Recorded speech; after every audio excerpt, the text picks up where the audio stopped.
रात गहरी हो चुकी थी। गांव की गलियों में सन्नाटा पसरा था। सिर्फ कहीं दूर से कुत्तों के भौंकने और झिंगुरों की आवाजें सुनाई दे रही थीं। गली के मोड़ पर बनी एक छोटी सी चाय की दुकान कांपती हुई लालटेन की पीली रोशनी में जगमगा रही थी।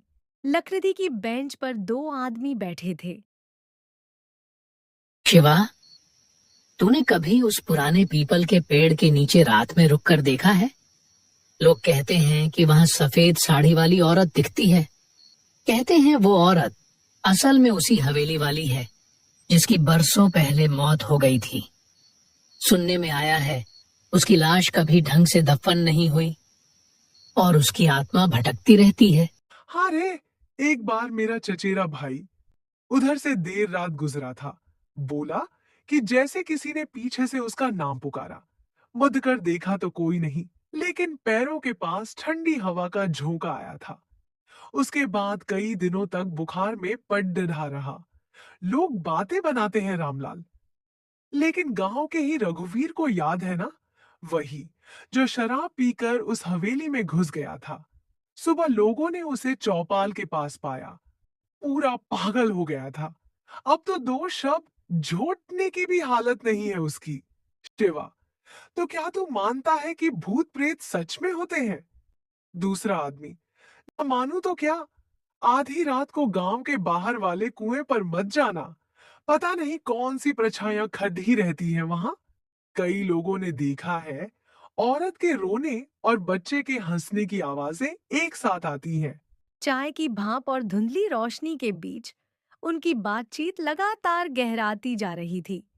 तभी अचानक कुदमों की आहट सुनाई दी। दोनों सहम कर इधर-उधर देखने लगे। गांव के सन्नाटे को चीरता हुआ उनका तीसरा दोस्त वहां आ पहुंचा। उसका चेहरा थका और बुझा हुआ था, मानो किसी अनजानी यात्रा से लौटा हो। वह पास आकर बैठ गया। कुछ देर का सन्नाटा छाया रहा। शिवा, अरे तू आ गया। चल अब माहौल बनेगा। तू ही हमें कोई डरावनी कहानी सुना दे। तू तो हमेशा ऐसी कहानियां सुनाता है कि नींद उड़ डेट जाती है। तीसरा दोस्त, कहानी सुनाने वाला। ठीक है, लेकिन यह कहानी मेरी अपनी नहीं है। ये मेरे एक दोस्त के साथ घटी थी और उसने मुझे सब कुछ वैसे ही बताया था। शिवा, सच में? क्या हुआ था उसके साथ? तीसरा दोस्त, वह कहता है, एक रात वह अकेला घर लौट रहा था। रास्ता सुनसान था। चारों तरफ सिर्फ अंधेरा और ठंडी हवा चल रही थी। तभी अचानक उसे लगा कि कोई पीछे पीछे चल रहा है। फिर धीरे धीरे उसने अपनी पुरानी आदत दोहराई, डरावनी कहानियां सुनाने की। उसकी आवाज धीमी थी, पर हर शब्द माहौल को और बोझिल कर रहा था। तीसरा दोस्त आगे कहानी सुनाता है। उत्तर प्रदेश के घने जंगलों से घिरा एक गांव है। नाम है भैरवपुर। दिन के उजाले में तो यह गांव किसी साधारण बस्ती जैसा लगता है। खेतों में काम करते किसान, चौपाल पर बैठे बुजुर्ग और कच्ची गलियों में दौड़ते बच्चे। लेकिन रात होते ही भैरवपुर की पहचान बदल जाती है। गांव पर एक सन्नाटा छा जाता है, जैसे हवा तक अपनी रफ्तार रोक लेती हो। लोग दरवाजे खिड़कियां मजबूती से बंद, पुराने पीपल के पेड़ से आती कराहटें और उस सूखे कुएं के पास सुनी जाने वाली औरत की चीखें, ये सब किसी भ्रम का हिस्सा नहीं, बल्कि इस गांव की सच्चाई है। रात का वक्त था। लगभग 10:30 बज रहे थे। गांव में हल्की हल्की हवा के साथ बारिश भी हो रही थी और यहाँ सूरज के बेटे की तबीयत बिगड़ती ही जा रही थी। कोने में हल्की सी एक लालटेन जल रही थी। दोनों पति पत्नी अपने बच्चों की तबीयत को लेकर चिंतित थे। सूरज का मन तो था कि वह अपने बेटे को शहर के अस्पताल में ले जाए, लेकिन गांव वालों से उसने जो सुना था, उसे सोचकर उसकी रूह कांप जाती थी कि कहीं उसके साथ भी कोई अनहोनी न हो जाए। सुनिए जी, बाबू की हालत बिगड़ती जा रही है, कुछ कीजिए वरना देर हो जाएगी। हाँ, अब और रुकना ठीक नहीं। मैं बाबू को लेकर साइकिल से ही शहर के अस्पताल निकलता हूँ। अकेले? रात का वक्त है जी।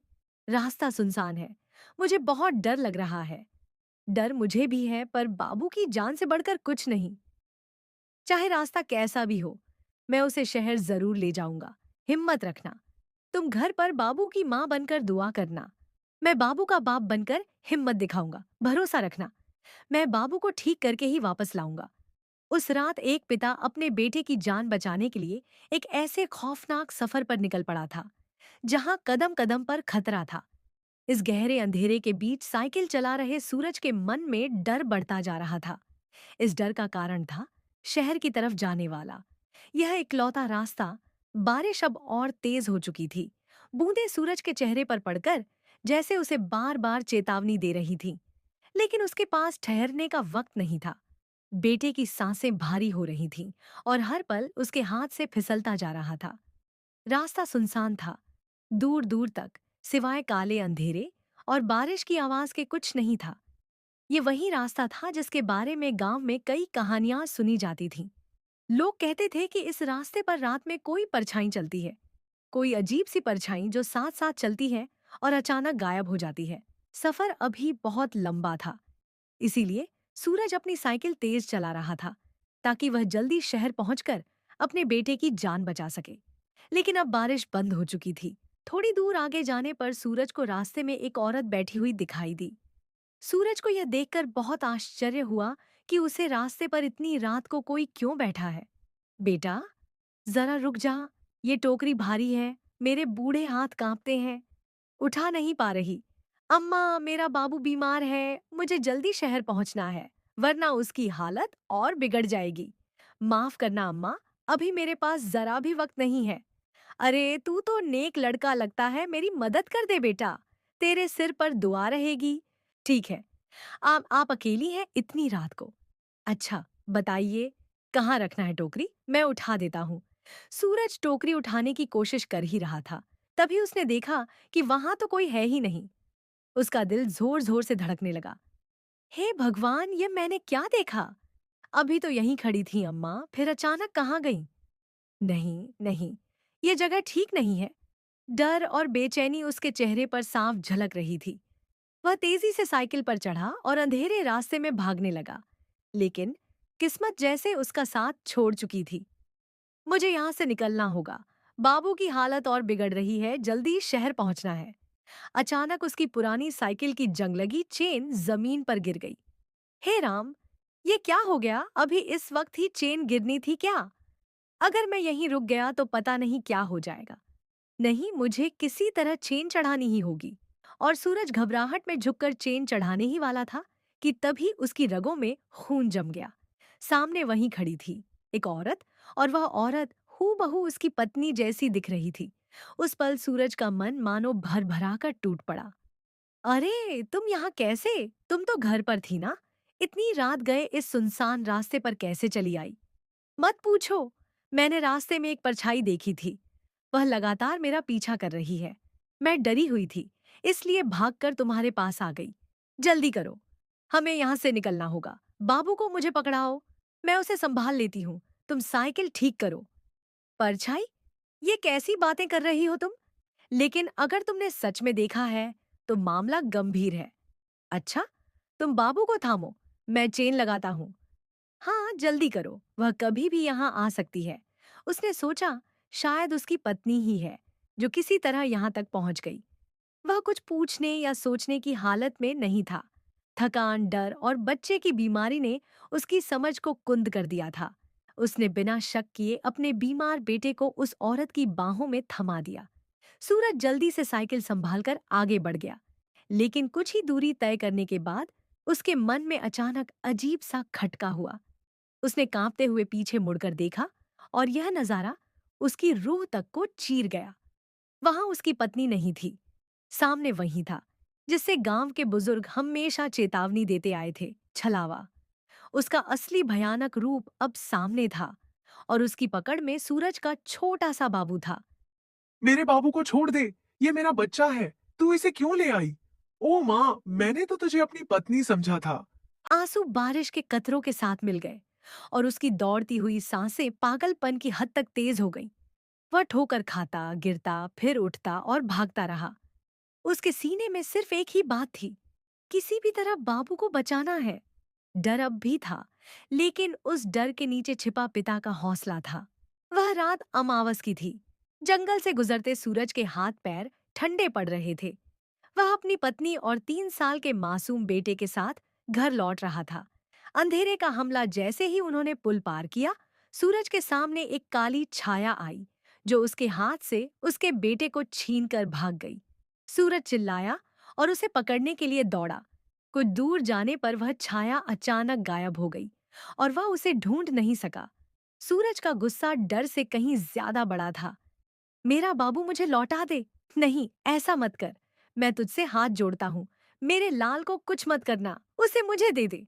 बेटे की तलाश सूरज बेतहाशा अंधेरे में अपने बच्चे को ढूंढ ही रहा था। उसके कदम कांप रहे थे, दिल की धड़कनें तेज होती जा रही थीं। तभी उसकी नजर सामने पड़ी। वहां टूटी फूटी पगडंडी के बीच वही चुड़ैल बैठी थी। उसकी गोद में वही बच्चा था जिसे सूरज अपनी जान से भी ज्यादा चाहता था। लेकिन उस वक्त उसके चेहरे पर एक रहस्यमयी मुस्कान थी, मानो वह जानती हो कि सूरज का डर अब उसके कब्जे में है। नहीं, ऐसा मत कर। मैं तुझसे हाथ जोड़ता हूँ। मेरे लाल को कुछ मत करना, उसे मुझे दे दे। हे भगवान, अब मैं क्या करूं, किससे मदद मांगू? हे भगवान, मेरा बाबू मुझसे मत छीनो। वह तो मेरी सांसों की डोर है, उसके बिना मैं जिंदा नहीं रह पाऊंगा। सूरज का संकल्प। ओ परछाई, तुझसे मैं डरता नहीं, मगर मेरा लाल तेरा नहीं है, वह मेरी रूह का टुकड़ा है। उसे लौटा दे। अगर मेरी जान चाहिए तो ले जा, पर मेरे बाबू को छोड़ दे। मैं अपनी आंखों की रोशनी भी तुझ पर वार दूंगा। बस मेरा बच्चा मुझे लौटा दे। छलावा ने अपनी लाल आंखें चमकाई। वह जैसे ही बाबू को चोट पहुंचाने के लिए अपना काला हाथ उठाता, तभी अचानक अंधेरे को चीरती हुई मोटरसाइकिल की तेज हेडलाइट उधर आ पड़ी। हेडलाइट की चमक और इंजन की कड़गड़ाहट ने माहौल बदल दिया। छलावा एक ने चीख मारी और अगले ही पल धुएं की तरह गायब हो गया। बचाव और पुनर्मिलन बाबू उसकी पकड़ से छूटकर जमीन पर गिर पड़ा। सूरज ने दौड़कर अपने लाल को उठा लिया, कांपते हाथों में उसे सीने से चिपका लिया और आंसुओं से उसका चेहरा भीग गया।